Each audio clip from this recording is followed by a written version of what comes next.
Imagine waking up early one morning and you see on the news that someone has been executed for the crime of protesting. How would you feel?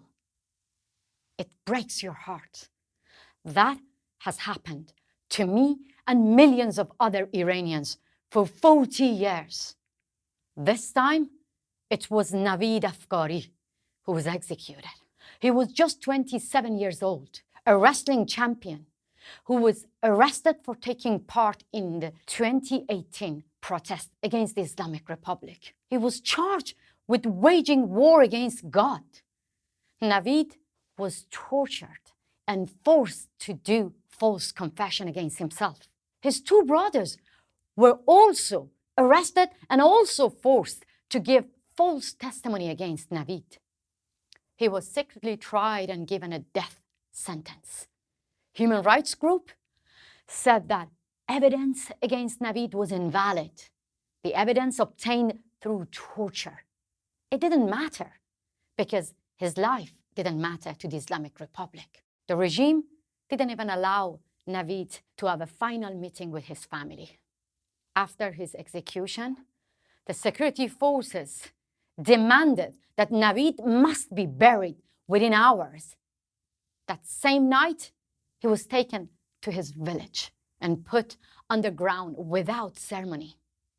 This dark turn events happening to Navid and his family because he had taken part in a peaceful protest. These days, every time when we turn on the TV, what we see? Just protests everywhere. In America, in Europe, in Hong Kong, in Lebanon. People bravely face tear gas and police charges. But in my country, Iran, when young people protest, then they face guns and bullets. And as you see, if they get arrested, then they could face the death penalty. That's because in the Islamic Republic of Iran, protests are not allowed.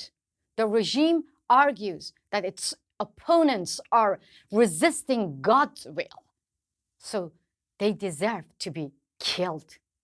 Navid was not the only one to be hanged for the crime of protesting. Mustafa Salehi, father of 2 children, was hanged also for the crime of protesting against the regime, and 3 more. There are more. Let's say their names. Amir Hossein, Mohammad, Saeed, Abbas, Majid, Hadi, Mehdi, Mohammad Bastami. The jails are full of activists who are resisting this dictatorship. Women's rights activists are in prison. Political activists, those who said no to Islamic Republic, right now they are in prison. Workers and teachers, members of Baha'is faith, environmental activists, they are in prison. Even the lawyers defending these activists are in prison. But do you think we, the activists outside Iran, are safe? No. We receive daily death threats, and they take our families hostage inside Iran to punish us, who give voice to voiceless people inside Iran. It is the working class. It is the working class protests that face the death row. The revolution was supposed to help them. Instead, the regime is killing them to terrorize the rest of the population and prevent another massive uprising like the ones that we had 2 years ago in last November. These protesters want to be happy. They just want jobs. They want a decent and normal life. That is why the civil society was galvanized to stop the hangings. The hashtag Stop Execution went viral and it was tweeted more than 12 million times.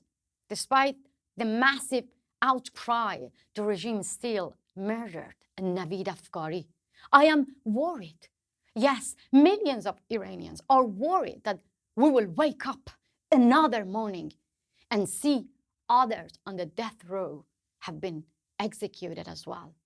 Now, we need a global call to action. That's why, after Navid's murder, I and many other activists have called for a ban on Islamic Republic international sports. That's it. The Islamic Republic violates the spirit of sports, abuses the athletes, and discriminates against its own people for ideological reasons. Women are banned from attending sports events. Athletes are ordered to purposely lose in competitions to avoid facing their Israeli counterparts. Today, more and more Iranians do not want to be part of an ideology that has created such a tyranny. Twitter, Instagram, and Facebook remove the photos and footages of public executions as sensitive, but allow the officials of dictatorships to post their lies and denials on Twitter, Instagram, and Facebook. Ironically, Facebook and Twitter are banned for Iranian ordinary citizens, but government officials have verified accounts. This is the right time for tech companies. I am talking to you, Jack. I'm talking to you, Mark Zuckerberg, to stand up to dictatorships and kick out officials that enforce censorship and executions from their platforms. It's time for the international community to stand up for human rights values. Here, I call on the European Union to support Iranian people and suspend their meetings with the officials who actually carry out the executions. I call on you to support the people in Iran who are saying no to hostage-taking, to torture and executions. History will judge you.